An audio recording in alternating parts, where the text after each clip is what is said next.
And welcome my dear students. मैं हूं योगेंद्र और आप देख रहे हैं मेरा यूट्यूब चैनल जिसका नाम है योगी क्लासेस। आज बच्चों हम लेने जा रहे हैं 11th क्लास का एक टॉपिक जिसका नाम है motion of a car on bank road. ठीक है, तो बच्चों इसके अंदर स्पेशली हम किसके बारे में बात कर रहे हैं? कार की। तो आप जब कभी भी कहीं बाहर निकलते हो घर से, अपने मामा के यहाँ जाते हो, फूफा के यहाँ जाते हो या कहीं भी रिश्तेदारों के यहाँ जाते हो, कहीं भी यहाँ घूमने जाते हो पिकनिक वगैरह बनाने, तो आप रोड के जरिए जाते हो। तो रोड आपको डिफरेंट डिफरेंट टाइप में टर्न्स लेते हुए दिखेगा यहाँ पर। ये टर्न्स डिफरेंट डिफरेंट तरीके से क्यों होते हैं, इनकी पीछे की जो साइंस है आज हम यहाँ पर समझेंगे इस क्लास में। तो आपको देखने को मिलेगा कि जो कई सारे टर्न्स होते हैं, जैसे कि अगर आपका सरफेस अगर प्लेन है, टर्न लेते वक्त गाड़ी रोड जो है एकदम प्लेन है, ठीक है, तो वहां आपको लंबे टर्न्स देखने को मिलेंगे। और जहां आपका अगर रोड कहीं टर्न ले रहा है और थोड़ा सा इंक्लाइंड है, थोड़ा सा मुड़ा हुआ है, तो वहां शॉर्ट टर्न होंगे। ठीक है, लॉन्ग टर्न ना होकर के शॉर्ट टर्न देखने को मिलते हैं। वो किस वजह से होते हैं? आज की क्लास यही इसी बात के लिए है कि ये टर्न्स हमें डिफरेंट डिफरेंट देखने को क्यों मिलते हैं, जहां एक तरफ रोड इंक्लाइंड होता है। ठीक है, इसके बारे में जानते हैं। तो एक तो हो गई हमारी सरफेस जो कि हमारी कैसी है, प्लेन है। ठीक है, यहाँ कोई ऊंची नीची ढलान नहीं है। जब आपकी गाड़ी चलती है तो स्मूथली इस पे क्या कर जाती है, टर्न ले पाती है। अगर सपोज करो कि यही टर्न अगर साफ हो जाए तो स्पीड से आ रही गाड़ी कहाँ निकल जाएगी? घूमते घूमते बाहर की तरफ निकल जाएगी। ठीक है, तो इसके लिए हमें क्या करना पड़ेगा? अपनी जो वेलोसिटी है या फिर हमारी जो स्पीड है उसको कम करना पड़ेगा, तब जाके टर्न ले पाती है। ये बात तो पता है ना आपको? ये उनको पता होगा जिन्होंने गाड़ी चलाई है या फिर गाड़ियों में बैठे होंगे। तो आप देखते हो गाड़ी एकदम से टर्न लेती है तो हम एक तरफ झुक जाते हैं। वो झुकते किस वजह से है? वो ऐसा क्या फोर्स है जिस वजह से हमें झुकना पड़ रहा है? यहाँ बच्चों वर्क करता है हमारा centrifugal force. Yes, centrifugal force work करता है। अब इस गाड़ी जो हम चला रहे हैं इसको गिरने से बचाने के लिए एक और फोर्स वर्क करता है। सारे फोर्सेस के बारे में जानेंगे हम इस बार टॉपिक में आज। तो सेंट्रीफ्यूगल फोर्स तो हो गया जो हमें बाहर की तरफ धकेलता है। ठीक है, रोड पे जो हमारी गाड़ी स्लिप कर जाती है, या रेसिंग कार आपने देखी होगी तो स्पीड से आती है तो एकदम से रोड से बाहर निकल जाती है और वो क्या है, रोल करके एक्सीडेंट हो जाता है उनका, टूट जाती है। तो यहाँ पर एक तो हो गया सेंट्रीफ्यूगल फोर्स। इसमें अच्छी सी क्वालिटी के अगर टायर्स लगाए हों तो आपको दिखेगा सरफेस और टायर के बीच में एक फोर्स लगता है जिसको हम कह देते हैं फ्रिक्शन फोर्स। तो हम यहाँ पर फ्रिक्शन फोर्स के बारे में भी जानेंगे। ठीक है, दो तरीके का फोर्स हो गया, सेंट्रीफ्यूगल फोर्स और सेंट्रीपिटल फोर्स। आप जानते होंगे, आज मैं जानता हूं कि आपने पिछले चैप्टरों में पढ़ के आए होंगे और अच्छे से आपकी नॉलेज होगी। इसी बेस पर मैं इस टॉपिक को सॉल्व करने जाऊंगा यहाँ पर।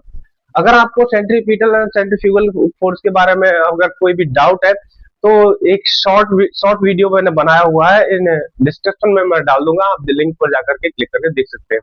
अच्छे से समझाया है, आपका क्लियर हो जाएगा।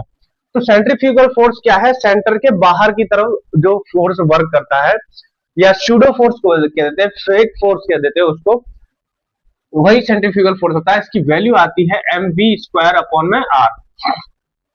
फ्रिक्शन फोर्स बच्चों आप जानते हो, दो सरफेस के बीच में जो लगता है हमारा फ्रिक्शन, उनके बीच के जो कोएफिशिएंट के और उनके नॉर्मल के जो है मल्टीपल में होता है। तो यहाँ हम कह सकता हूँ म्यू एन। अगर ये फोर्स अगर स्टैटिक है तो इसके लिए मैं म्यू एस का यूज करता हूँ। तो यानी कि हमारा ये हो जाता है एफ एस इक्वल टू हो जाता है म्यू एस एन। ठीक है बच्चों, ये हो गया हमारा फ्रिक्शन फोर्स। तो बच्चों यहाँ हमने रोड के बारे में बात की जहां प्लेन है। अगर सपोज करो यहाँ अगर फ्रिक्शन लेस हो, ये रोड एक तरह से मार्बल इस पे लगा हुआ हो, तो गाड़ी स्लिप करके स्किड करके बाहर निकल जाएगी ना, स्पीड से आती हुई गाड़ी। तो इसको रोकने के लिए, इस पे गिरने की सिचुएशन को रोकने के लिए हम क्या करते हैं, थोड़ा सा बैंक्ड रोड बनाते हैं, झुका हुआ रोड बनाते हैं। बैंक्ड रोड क्या होते हैं इसको तो चलो एक एग्जांपल से समझते हैं। यहाँ मैंने एक एग्जांपल लिया है, एक तसला है जहां पर मैंने एक ऑब्जेक्ट को डाला है और इसको थोड़ा थोड़ा मैं स्पीड जो है बढ़ा रहा हूँ, इसकी सर्कुलर मोशन कर रहा है ये। तो आप दूसरी साइड में देखोगे कि प्लेन सरफेस मैंने एक लिया है, एक ढक्कन है किसी बर्तन का, उस पर एक ऑब्जेक्ट को डाला है, तो इस पे स्पीड बढ़ा रहा हूँ। तो दोनों के साथ में कंडीशन देखोगे, इसकी जो वेलोसिटी हाई होने की वजह से ये बाहर की तरफ निकल जा रहा है। क्यों? क्योंकि स्पीड ज्यादा है, फ्रिक्शन कम हो गया, तो इस वजह से वो बाहर की तरफ निकल गया। यहाँ तसले के अंदर आपको पता है कर्व्ड होती है इसकी सरफेस। इसकी कर्व सरफेस का होने की वजह से ये यहाँ पर क्या है, स्पीड जैसे जैसे बढ़ती है तो इसके इसके बाउंड्री पर ये घूमना स्टार्ट कर देता है और ये गिरता नहीं है।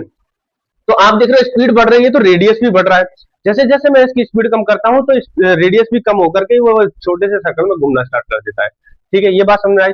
तो हमने क्या लिया, ये तसला क्यों लिया, ताकि वो जो सरफेस है वो राउंड मिले, उसको राउंड मिले तो वो जैसे ही ऑब्जेक्ट की स्पीड बढ़े तो उसकी रेडियस बढ़ेगी, रेडियस बढ़ने पर वो बाहर की तरफ ना निकल जाए, स्किड ना कर जाए, इसीलिए मैंने ये राउंड लिया। इसी तरह से बच्चों होते हैं रोड्स।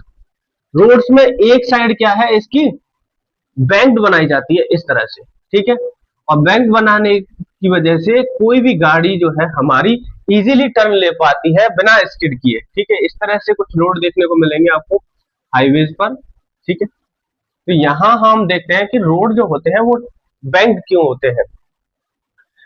तो दोनों वर्क करते हैं। यहाँ इस फिसलन से या फ्रिक्शनलेस पोजीशन से बचाने के लिए, गिरने से बचाने के लिए हम बैंक रोड बनाते हैं ताकि हमारी गाड़ी इजीली टर्न ले पाए। ठीक है बच्चों, अब एक सिचुएशन तो जब है जब हमारे लॉन्ग या फिर प्लेन सरफेस है जहां पर गाड़ी हमारी स्पीड से आ रही है और उसे गिरने से बचाने के लिए हम स्पीड को एडजस्टमेंट करते हैं।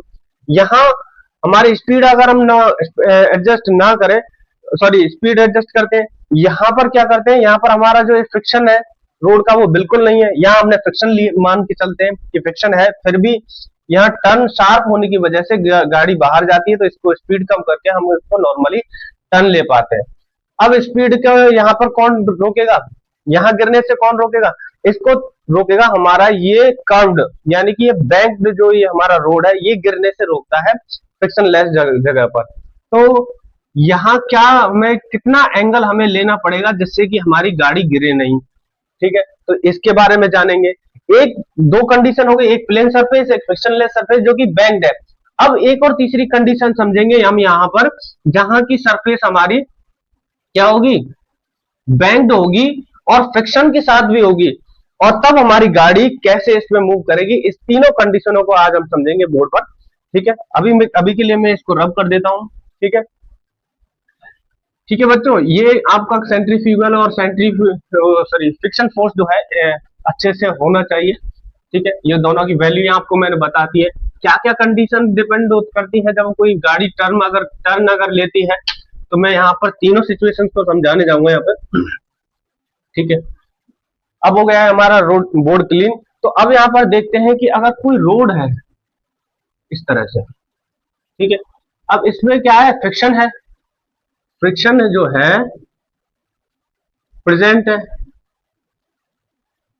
ठीक है, एक सिचुएशन ये ली है हमने, फ्रिक्शन प्रेजेंट है बट टर्न है शार्प। ठीक है, तो यहां हम देखते हैं कि कोई अगर मूविंग ऑब्जेक्ट है या हमारी कार है वो टर्न ले रही है, तो टर्न लेते वक्त यहाँ पर हम देखते हैं कि रोड जो है सर्कुलर ही बना हुआ है, तो इसकी कुछ डिस्टेंस होगी, ये हमने ले लिया स्मॉल आर। ठीक है, ये स्मॉल आर डिस्टेंस हमने ले लिया यहाँ पर। तो कार हमारी जब स्पीड से आ रही है तो वो बाहर की तरफ फोर्स लगाएगी, और वो कौन सा फोर्स है मैं अभी आपको बताया, mv²/r। ठीक है, और इस पे एक और फोर्स वर्क कर रहा है जो कि अपोजिट डायरेक्शन में इसकी सरफेस पर, रोड की सरफेस और उसके टायर के बीच में, वो है हमारा फ्रिक्शन फोर्स।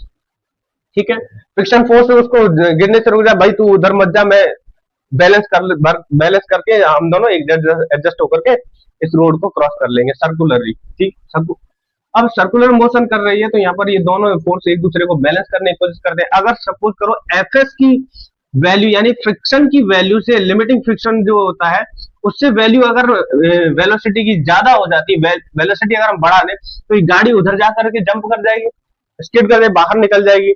तो इसको गिरने से रोकने के लिए हमारा फ्रिक्शन फोर्स जो है, हमारा सेल्फ एडजस्टिंग फोर्स होता है, ये जो इसको सेल्फ एडजस्ट करता है अपने को वेलोसिटी से उधर गिरने से। अगर इससे वैल्यू ज्यादा हुई थोड़ी सी भी तो गाड़ी हमारी स्किड कर जाएगी, स्किड करेगी तो हमारी क्या, गाड़ी थोड़ी सी इधर की तरफ मुड़ेगी, थोड़ा सा अगर इधर मुड़ेगी तो इसकी क्या है, आर रेडियस जो है आर बढ़ जाएगी। आर बढ़ने से यहाँ सपोज करो इस सरकमफेरेंस पे या फिर बाउंड्री पर जाकर के ये गाड़ी फिर से बैलेंस हो जाती है, और रेडियस बढ़ जाने की वजह से ये दोनों बैलेंस हो जाते हैं और फिर गाड़ी टर्न ले पाती है। और अगर हम स्पीड को अगर बहुत मिनिमाइज कर लें तो रेडियस अपने आप को एडजस्ट करके हम, आप देखते हो कि स्लो स्पीड में हम इसकी नजदीक से क्या है टर्न ले पाते हैं इजीली। तो ये आर भी अपने आप को एडजस्ट कर सकते हैं हम, जब हमारी वेलोसिटी कम हो। और अगर वेलोसिटी ज्यादा होता है तो फ्रिक्शन अपने आप को एडजस्ट करने की कोशिश करता है। तो यहां पर हम देखेंगे कि एक, अगर मैं एक एग्जांपल वीडियो में अगर आपको इस तरह से दिखाऊं, तो यहाँ पर गाड़ी जो स्पीड से आ रही है और प्लेन सरफेस है, तो स्पीड ज्यादा होने की वजह से स्किड कर जा रही है। अगर इसकी स्पीड कंट्रोल में होती तो वो गाड़ी इजीली टर्न ले पाती। चलिए अब समझते हैं इसको कि कौन कौन से फोर्स एक दूसरे को बैलेंस करने की कोशिश कर रहे हैं। यहाँ हमारा फ्रिक्शन फोर्स बैलेंस करने की कोशिश कर रहा है, किस वाली फोर्स को? सेंट्रीफ्यूगल फोर्स को। यस बच्चों, तो सेंट्रीफ्यूगल फोर्स होता है mv स्क्वायर अपॉन में आर, आपको पता है। यहाँ एफ एस क्या था? एफ एस मैंने अभी बताया था, म्यू एस इंटू एन। ये नॉर्मल और फ्रिक्शन के कोफिशिएंट के मल्टीपल में होता है, ठीक है। अब यहाँ ये क्या होता है? एम वी स्क्वायर अपॉन में आर। यहाँ हम वैल्यू किसकी निकालेंगे? वेलोसिटी, क्योंकि कंट्रोल किसको करना है हमने? वेलोसिटी को, ताकि हमारा इजीली टर्न हो पाए। तो यहाँ हम एन की वैल्यू क्या देखते हैं? देखो एन है यहाँ पर हमारा नॉर्मल, नॉर्मल फोर्स ऊपर की तरफ जो लगता है अगेंस्ट ग्रेविटी। यहाँ ग्रेविटी कोई मैटर नहीं है, यहाँ पे सिर्फ नॉर्मल फोर्स जो फ्रिक्शन के रेस्पेक्ट में लगता है। तो यहाँ एन की वैल्यू क्या आती है? एन की वैल्यू आती है हमारी mg के इक्वल, आपको पता है। तो mg के इक्वल आती है, तो हम यहाँ पर जो ग्रेविटेशन फोर्स है, यहाँ n की जगह पर हम लिख देंगे mg, और म्यू एस हमारा पहले से है, ठीक है। अब क्या करते हैं, यहाँ हम इक्वल में इसके mv स्क्वायर अपॉन में r सेंट्रीफ्यूगल फोर्स लिखते हैं। तो यहाँ देखोगे आप कि m m दोनों जगह आ रहा है, तो दोनों को क्या कर देंगे? कैंसिल आउट कर देंगे। कैंसिल आउट करने पर हमें क्या मिलता है? Mu S G equals to V square upon R, ये मिलता है बच्चों में। अगर हमें यहाँ से वी स्क्वायर बाहर निकालना है, तो वी अगर हम यहाँ पर कर दें तो हमारा आता है ये आर इधर रिप्लेस करके, ट्रांसफर करके mu S G into R. जो स्क्वायर था बच्चों उसका हम लगाते थे यहाँ पर अंडर रूट।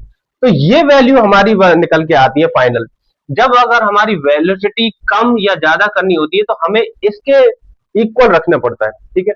अगर ये वैल्यू, ये फ्रिक्शन आ रहा है इसमें, फ्रिक्शन है और ये रेडियस भी आ रही है, ठीक है, इस सर्कुलर रोड की। तो ये दोनों क्या है वैल्यू, अगर इसके बराबर है तो गाड़ी हमारी इजीली टर्न ले पाएगी।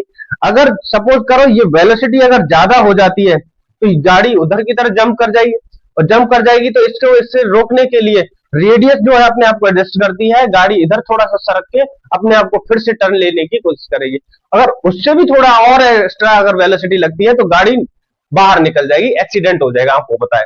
एक्सीडेंट से बचने के लिए ये सारी हमें एडजस्टमेंट करने पड़ते हैं। एक सिचुएशन हमने देख ली बच्चों की प्लेन सरफेस पर क्या होता है। चलिए अब समझते हैं कि अगर बैंक्ड रोड है और वहां पर फ्रिक्शन प्रेजेंट नहीं है।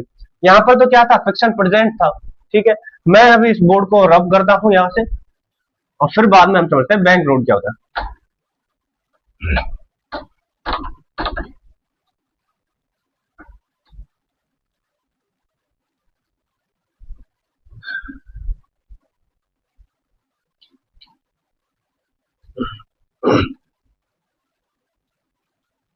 चलिए बच्चों, अब यहां पर क्या लिया है मैंने? एक बैंक रोड लिया है जब हमारा रोड पर फ्रिक्शन नहीं है। क्या नहीं है? फ्रिक्शन। ये खुरदुरा मैंने बना दिया थोड़ा सा इस तरह से समझाने के लिए कि रोड यहाँ पर एंड हो चुका है। यहां मैंने एक समझाने के लिए इसको शेप दिया। अब यहां पर क्या है? हमारा रोड है। अब ये कोई ऑब्जेक्ट यहाँ से मूविंग ऑब्जेक्ट अगर आ रही है, सर्कुलर मोशन करती हुई आ रही है, तो यहां हम इस सिचुएशन पर देखते हैं कि क्या होता है। तो बच्चों क्या होता है अगर फ्रिक्शन यहां पर प्रेजेंट नहीं है? फ्रिक्शन एब्सेंट है, ठीक है, लिख दिया है इसलिए, ठीक है, फ्रिक्शन नहीं है यहाँ पर। तो यहाँ पर एडजस्ट कौन कर रहा है इसकी वेलोसिटी को? यहाँ इसकी वेलोसिटी को एडजस्ट कर रहा है हमारा एंगल थीटा, ठीक है। ये थीटा एंगल पर जो बेंड किया है हमने इसको, जो थोड़ा सा टिल्ट किया है रोड को, तो ये अपने आप को एडजस्ट करेगा इस मूविंग ऑब्जेक्ट को कि ये बाहर की तरफ ना गिरे। तो बाहर की तरफ हमें पता है कौन सा फोर्स लग रहा है? एम वी स्क्वायर अपॉन में आर। और अपोजिट डायरेक्शन में कौन सा फोर्स लगता है? अपोजिट डायरेक्शन के लिए फ्रिक्शन होना चाहिए था, वो एब्सेंट है यहाँ पर, ठीक है। हम इस रोड की रेडियस मान लेते हैं एक आर, स्मॉल आर, ठीक है, अभी बताया था आपको, ठीक है। तो ये आर हमने निकाल लिया। पिछली वैल्यू जो हमने निकाली थी वो याद होनी चाहिए, मैं यहां पर लिख दे रहा हूं इसको। क्या वैल्यू निकाली थी हमने? V square, V equals to निकाला था under root mu S G into R. तो ये वैल्यू बच्चों हमको याद होनी ही चाहिए अगर हमें न्यूमेरिकल्स वगैरह सॉल्व करना है या बोर्ड के पर्पज से हमें ये देखना है, तो ये चीजें हमें सारी याद होनी चाहिए वैल्यूज, ठीक है बच्चों। ये हमने अभी निकाली है थोड़ी देर पहले। अब इसके बारे में जान लेते हैं। तो बच्चों क्या होता है कि ये फ्रिक्शनलेस रोड है, यहाँ कोई सर्कुलर मोशन करती हुई कार आ रही है, तो हमने इसको गिरने से बचाने के लिए इसको थोड़ा सा बेंड किया है रोड को। यहाँ एमवी स्क्वायर लग रहा है अपोजिट डायरेक्शन में।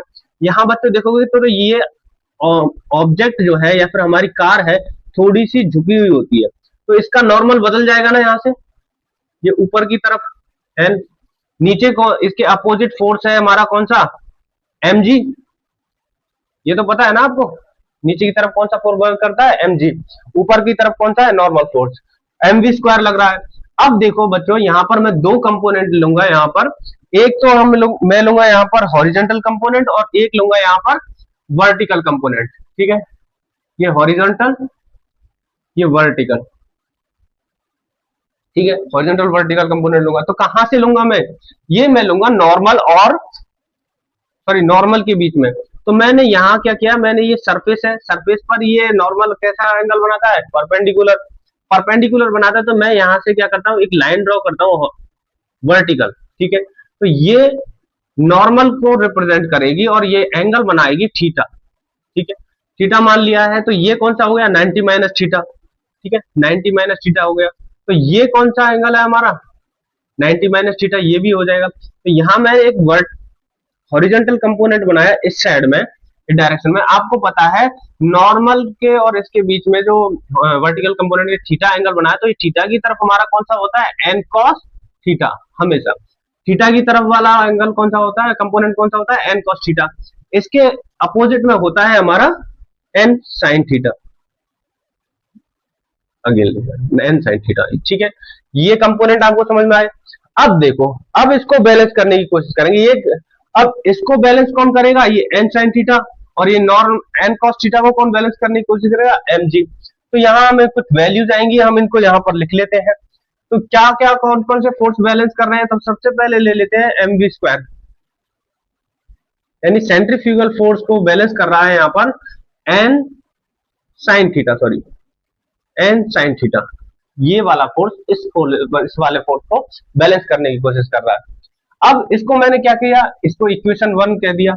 और दूसरी इक्वेशन मैंने कह दी कि वर्टिकल में जो फोर्सेस हैं वो एक दूसरे को बैलेंस कर रहे हैं। यहाँ एन कॉस थीटा बैलेंस कर रहा है एम जी को, तो यहाँ एम जी लिख लिया मैंने। एम जी इक्वल टू है हमारा एन कॉस थीटा। ये इक्वेशन मैंने सेकंड बना ली। अब बच्चों अब हमें वैल्यू किसकी चाहिए? थीटा की। ये वाला पता करना है कि कितने एंगल पर इसको टिल्ट करें या फिर एलिवेटेड करें जिस वजह से हमारी गाड़ी स्किड ना करे, जबकि फ्रिक्शन यहाँ पर एब्सेंट है। तो देखते हैं क्या होता है। क्या करेंगे, हम फर्स्ट वाली इक्वेशन को सेकंड वाली इक्वेशन के साथ में डिवाइड कर देंगे। तो हमें क्या पता है, एम वी स्क्वायर अपॉन में आर ये आता है, और एम जी से क्या कर रहे हैं, इसको डिवाइड कर रहे हैं। तो एम जी यहाँ पर, तो एम से एम कैंसिल हो जाएगा यहाँ पर, और ऊपर वाली वैल्यू एन साइन थीटा कि अपॉन में क्या है, एन कॉस थीटा। डिवाइड कर रहे हैं हम, डिवाइड कर रहे हैं तो आपको पता है यहाँ एन और एन सेम है, तो ये कैंसिल आउट हो जाएंगे। और साइन अपॉन कॉस आपको पता है क्या होता है बच्चों? Tan theta. और टेन थीटा यहाँ हो गया, यहाँ क्या बचता है? बी स्क्वायर अपॉन में जी आर, ठीक है बच्चों, ये निकल के आया। अब यहाँ पर ये जो निकल के आया, तो हमें वैल्यू किसकी चाहिए? थीटा की। और एडजस्टमेंट किसके साथ में कर रहे हैं? वेलोसिटी के। तो ये मूविंग जो ऑब्जेक्ट है, सर्कुलर मोशन करती हुई गाड़ी आ रही है, तो इसकी वेलोसिटी भी डिपेंड करेगी। तो वेलोसिटी और थीटा एक दूसरे को क्या करेंगे? एडजस्ट करेंगे। तो यहाँ पर मैं वी स्क्वायर निकालता हूं, क्या आता है? जी आर इंटू टेन थीटा, ये वैल्यू निकल के आती है, ठीक है। अब ये जी आर इंटू टेन थीटा आ रहा है यहाँ पर, तो वी स्क्वायर को मैं यहाँ से हटाता हूं, तो वी इक्वल टू निकलता है under root G R dot tan theta, ठीक है बच्चों। अब ये वैल्यू हमारे पास फाइनल निकल के आ चुकी है। तो यहां जब फ्रिक्शन नहीं है तो हमारा थीटा जो है टेन थीटा के इक्वल होगा, और ये जो वैल्यू है ये एक दूसरे को एडजस्ट करेंगे।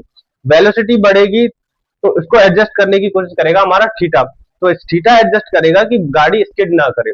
तो इसीलिए रोड्स को क्या है, बैंक्ड बनाया जाता है ताकि आपकी गाड़ी इजीली टर्न कर पाए शार्प जो टर्न्स होते हैं उन पर, ठीक है। और अगर थोड़ा सा वेलोसिटी और भी बढ़ भी जाती है तो हमारे को एडजस्ट करने के लिए आर है यहाँ पर। जैसे ही वेलोसिटी बढ़ेगी थोड़ा सा एडजस्ट हो जाएगा, बाउंड्री पर आ जाएगी ये गाड़ी और अपने आप को एडजस्ट करके फिर से वही सर्कुलर मोशन करना स्टार्ट कर देगी। जैसे गाड़ी आई थोड़ा सा स्पीड बढ़ाते आए तो आर इसको बैलेंस करेगा, फिर टर्न ले लेगी गाड़ी, ठीक है। और अगर आप वेलोसिटी कम भी कर देते हैं तो एडजस्ट कर लेता है आर, बिल्कुल नीचे आ जाएगी गाड़ी, ठीक है। आर थोड़ा सा कम हो जाएगा, यहाँ से आर कम होगा तो ये अपने आप को बैलेंस कर ही लेंगे, ठीक है। अब ये सिचुएशन हमने समझ ली कि एक प्लेन सरफेस पे कैसी सिचुएशन होती है कि वो इसके इक्वल आती है v equal to under root mu S G R, जहां फ्रिक्शन है। यहाँ फ्रिक्शन नहीं है, यहाँ पर वैल्यू क्या आती है v equal to under root G R dot tan theta, ठीक है। तो ये दोनों वैल्यूज अपने आप को एडजस्ट करने की कोशिश करते हैं। अब मैं यहाँ पर इसको रब करने जा रहा हूँ। रब करने के बाद में देखेंगे कि यहाँ पर अगर फ्रिक्शन प्रेजेंट है तो ये गाड़ी किस किस फोर्सेस की वजह से एक दूसरे को बैलेंस करने की कोशिश करते हैं। बहुत ही अच्छा है ये समझना, आप मजा आएगा इसको समझने में। तो आप इसको अच्छे से समझेंगे। तो यहाँ मैं इसको रब कर देता हूँ।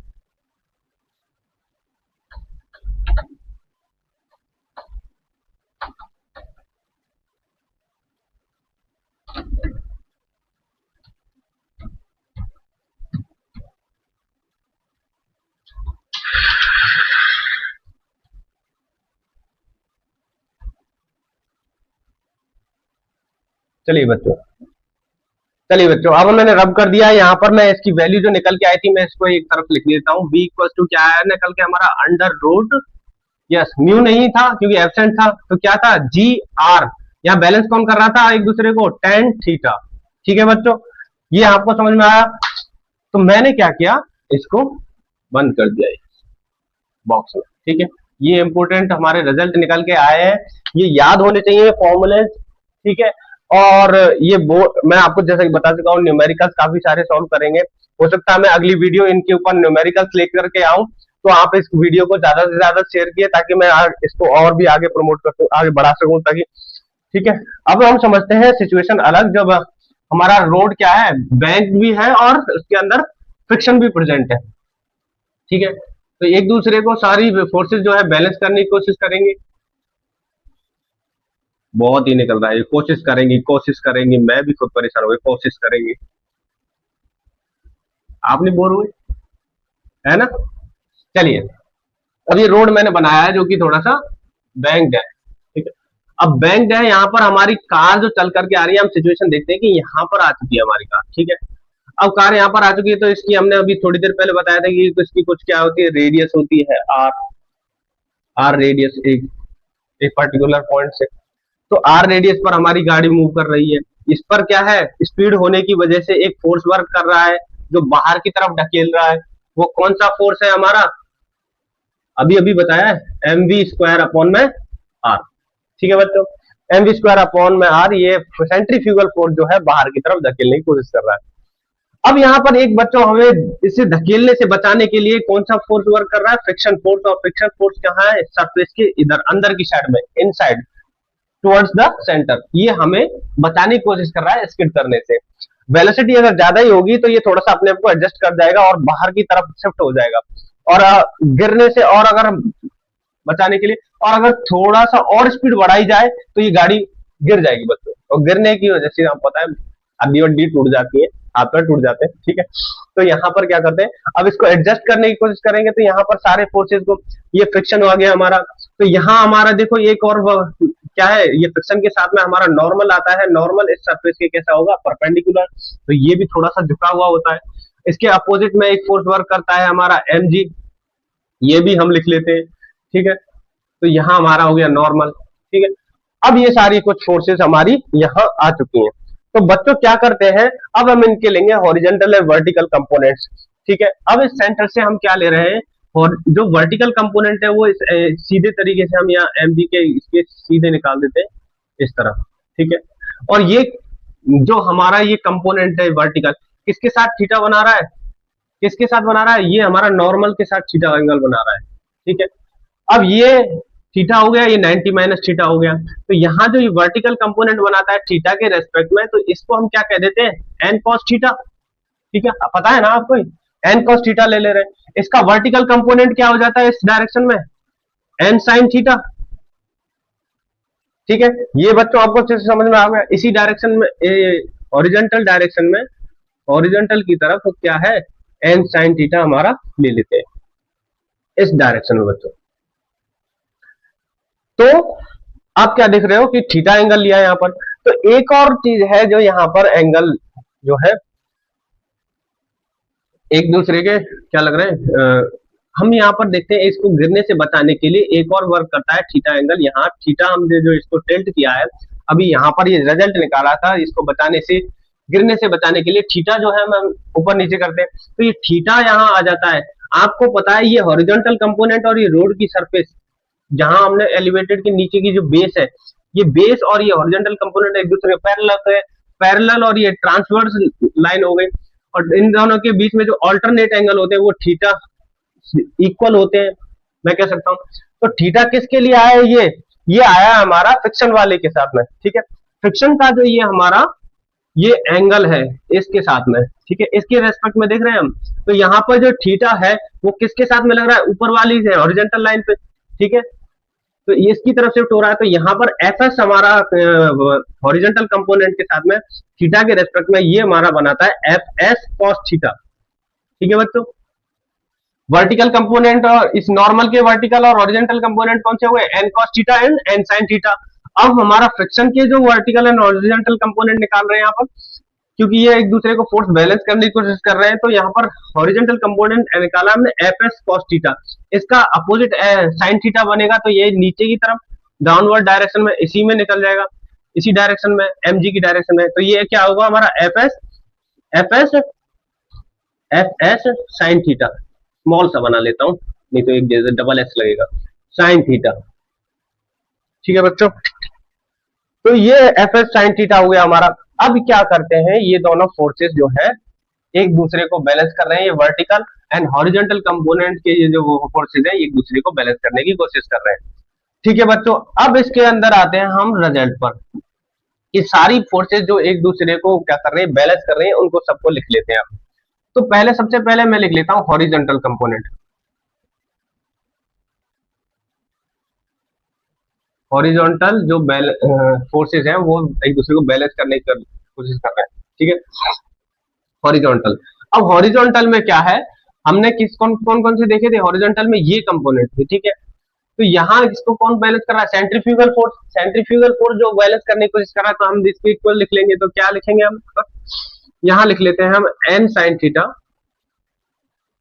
और कौन सा है इधर, ये है हमारा प्लस में, ये दोनों एक ही डायरेक्शन में तो प्लस हो जाएंगे, क्या हो जाएगा एफ एस, यहाँ एफ एस मैं लिख ही लेता हूं, एफ एस कॉस थीटा, ठीक है। किसको बैलेंस करने की कोशिश कर रहे हैं, एम वी स्क्वायर अपॉन में आर को, ठीक है बच्चों। ये रिजल्ट आ गया। तो यहाँ एफ एस क्या है, ये होता है हमारा म्यू एस एन, यानी कि म्यू इंटू एन नॉर्मल के। तो यहाँ मैं एन में सारी टर्म्स को बदल लेता हूं, क्योंकि यहाँ एन यहाँ भी आ रहा है, तो यहाँ N sine theta plus F S को बदलेंगे तो म्यू एस एन, ठीक है बच्चों, ये याद रहेगा। इसमें इसके साथ क्या आ रहा है, कॉस थीटा इक्वल्स टू क्या है, एम वी स्क्वायर अपॉन में आर, ठीक है। ये वाली पोजीशन को मैं यहाँ लिख रहा हूँ इस साइड में, ठीक है, इसको यहाँ लिख दे रहा हूँ। तो यहाँ लिखेंगे तो हमको पता है कि यहाँ दोनों के पास में क्या है, एन है, दोनों के पास एन है, तो मैं एन को बाहर निकाल लेता हूं। तो एन बाहर निकालते ही अंदर क्या बचता है, N sine theta plus N sine theta बचता है, और बचता है हमारा म्यू एस डॉट एन, ठीक है, म्यू एस इंटू एन। तो एन क्या है, बाहर निकाल लिया है, वापस से लिखने की जरूरत नहीं है, क्या हो रहा है, तो यहाँ एन बाहर निकाल लिया, अंदर क्या बचता है, म्यू एस कॉस थीटा, ठीक है बच्चों। तो यहाँ किसके इक्वल आता है, एम वी स्क्वायर अपॉन में आर। अब मैंने यहाँ पर ये रिजल्ट ये निकाला है, तो अब इसको मैं इक्वल नाम दे देता हूं 1, ठीक है। इसको मैंने पूरे को क्या बोल दिया, इक्वेशन 1।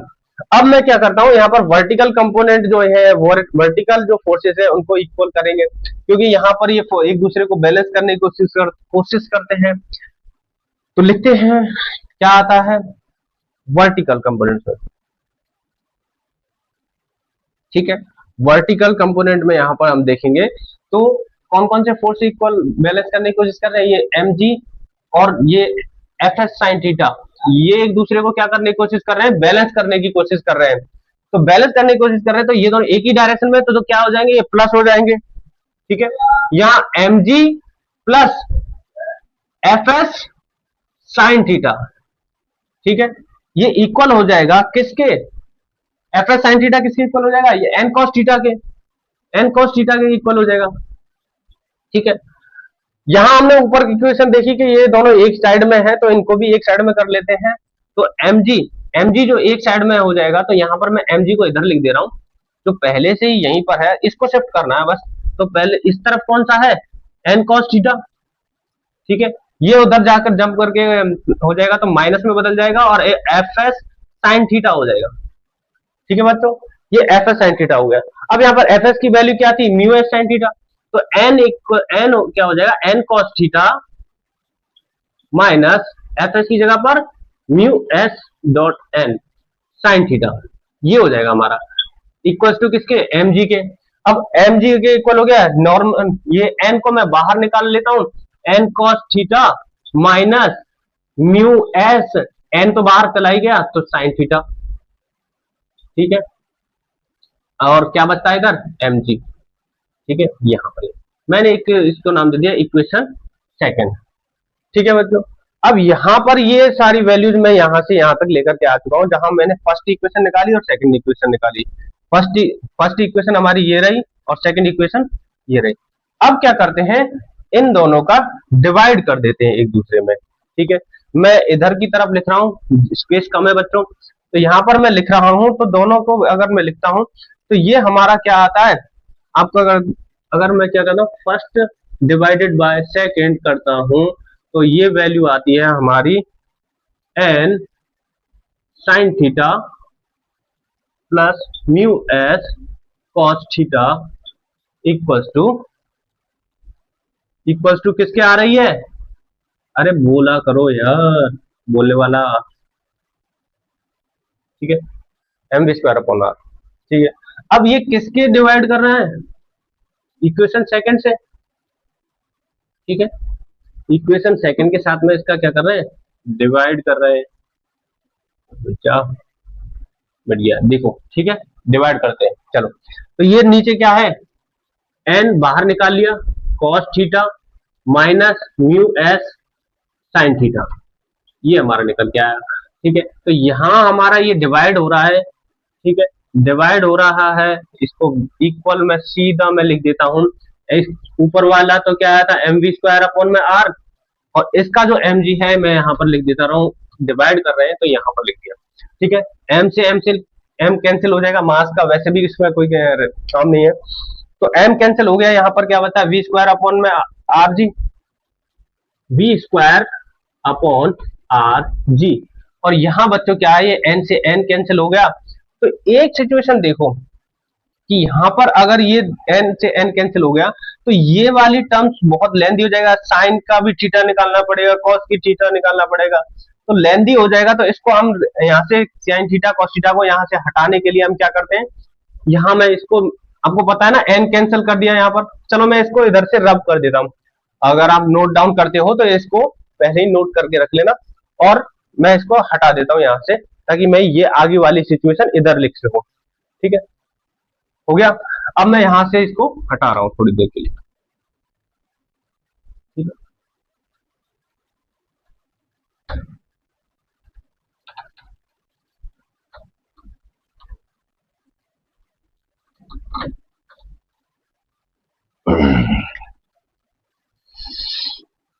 फ्रेंड्स, जैसे मोदी कहते हैं, फ्रेंड्स हमारा ये रिजल्ट हम देखते हैं, तो यहां पर ये क्या आता है, sine theta plus mu S cos theta upon में cos theta minus F s sine theta.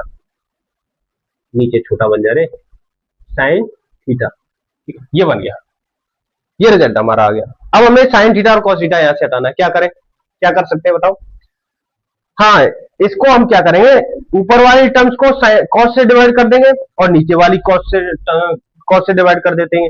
यानी कि मतलब मैं कह रहा हूं यहां पर, यहां ऊपर वाली टर्म्स को कॉस से डिवाइड करेंगे तो कॉस का यहां मल्टीप्लाई कर दो या उसकी कर दो, तो मैं ऊपर नीचे जो है कॉस से डिवाइड कर देता रहा हूं, ठीक, कॉस थीटा से ऊपर नीचे मैंने इन वैल्यूज को कॉस से डिवाइड कर दे रहा हूं। तो डिवाइड करने के बाद मुझे कौन कौन सी सिचुएशन मिलेंगी, तो यहां मैं लिख रहा हूं, तो साइन अपॉन कॉस क्या होता है डिवाइड करने पर, ये मुझे देगा 10, sine upon cos theta equals to क्या होता है 10 थीटा। और यहाँ म्यू एस जो प्लस में है, यहाँ अपॉन में कॉस करते ही कॉस कॉस एक दूसरे को कैंसिल कर देंगे, तो इधर क्या बचता है म्यू एस ओनली, तो बराबर में इक्वल में क्या आता है हमारा वी स्क्वायर अपॉन में आर जी, ये तो पहले से ही था, तो यहाँ डिवाइड कर देते हैं। अब इसके साथ भी कॉस का डिवाइड कर देंगे, कॉस का डिवाइड करने के बाद यहाँ पर क्या बचता है 1, और यहाँ इसके साथ में कॉस का डिवाइड करने के बाद वो 10 में बदल जाएगा, तो minus F S, sorry F S कैसे आ गया यहाँ, म्यू एस आना चाहिए था, यस ऊपर म्यू एस है, तो म्यू एस है यहाँ पर, एफ एस नहीं आएगा, क्या आएगा म्यू एस, ठीक है, और साइन थीटा के साथ में क्या आएगा टेन थीटा, ठीक है बच्चों। अब ये सारी वैल्यूज इधर आएंगी और वी स्क्वायर को हम बी में कन्वर्ट करेंगे तो अंडर रूट लग जाएगा, यहाँ पर अंडर रूट के अंदर की वैल्यू आएगी, यहाँ पर अंडर रूट के अंदर आएगी तो कौन सी आएगी tan theta plus mu, sorry sorry sorry sorry sorry sorry दोबारा देखते हैं। तो यहां से क्या है, हमें ये वी स्क्वायर रिप्लेस करना है वी में, तो वी इक्वल्स टू हम करेंगे तो सारी जो ये वाली टर्म्स है इधर की तरफ इधर की तरफ आ जाएंगी मल्टीप्लाई में, तो जी आर में यहाँ पर लिख लेता हूँ, जी आर लिखो या आर जी लिखो एक ही बात है। तो ये अब इसके बाद में ये वैल्यू को मैं लिख देता हूँ, यहाँ पर क्या है tan theta plus mu S upon में 1 minus mu S ten theta, ठीक है, ये वाला रिजल्ट हमारा निकल के आता है, और वी स्क्वायर था इसीलिए यहाँ पर क्या आ जाता है पूरे का अंडर रूट, तो ये फाइनल रिजल्ट निकल के आता है बच्चों हमारे यहाँ पर। अब ये रिजल्ट निकल के आया तो यहाँ पर हम ये देखते हैं क्या कि अगर वेलोसिटी अगर बढ़ती है तो थीटा और म्यू एस अपने आप को एडजस्ट करने की कोशिश करते हैं, अगर वेलोसिटी अगर ज्यादा हो जाती है, ताकि ये हमारी गाड़ी गिरे ना, स्किड ना करे, और इससे बचाने के लिए, और अगर हमारी सपोज करो ये वैल्यू और इससे इसके साथ में है, इसके रेस्पेक्ट में ये बढ़ता है तो ये भी बढ़ेगा, ये घटता है तो ये भी घटेगा, आर भी है यहाँ पर डिपेंड कर रहा है आर पे, अगर वेलोसिटी कम होती है तो आर अपने आप को एडजस्ट करके नीचे की तरफ आ जाएगा, शिफ्ट हो जाएगा, अगर ये वेलोसिटी बढ़ जाती है तो आर भी बढ़ जाएगा, एडजस्ट कर लेगा, और यहाँ बाउंड्री पर गाड़ी आ जाएगा, और बाउंड्री पे नहीं लाना चाहते तो यहाँ पर ये एंगल थोड़ा सा और बढ़ाना पड़ेगा। तो सारी चीजें फैक्टर डिपेंड कर रहे हैं कि गाड़ी स्टेबली यहाँ पर सर्कुलर मोशन करते हुए निकल जाए, ये फॉर्मूला हमारा फाइनल आ चुका है। तो आप ये तीनों जो है रिजल्ट याद करना, और आपके इस बेसिस पर हम बहुत सारे न्यूमेरिकल सॉल्व करते हैं, अगर ये आपको अच्छे से समझ में आ गया तो न्यूमेरिकल्स हमारे इजीली सॉल्व हो जाते हैं।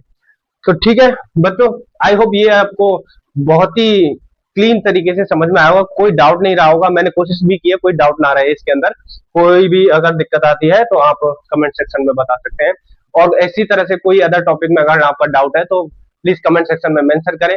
इस चैनल को सब्सक्राइब करना ना भूलें, लोगों तक इसको शेयर करें और लाइक करना ना भूलें, ठीक है, प्लीज इसको फ्रेंड्स तक ज्यादा लोगों तक पहुंचाओगे तो ये इसका लोगों का कई सारों का डाउट भी होता है तो ये क्लियर हो सकता है, और अच्छी अच्छी और भी वीडियोस में लाता रहूंगा, इसके लिए मुझे सपोर्ट करें और इसको ज्यादा से ज्यादा शेयर करें, इससे ज्यादा क्या करना है। थैंक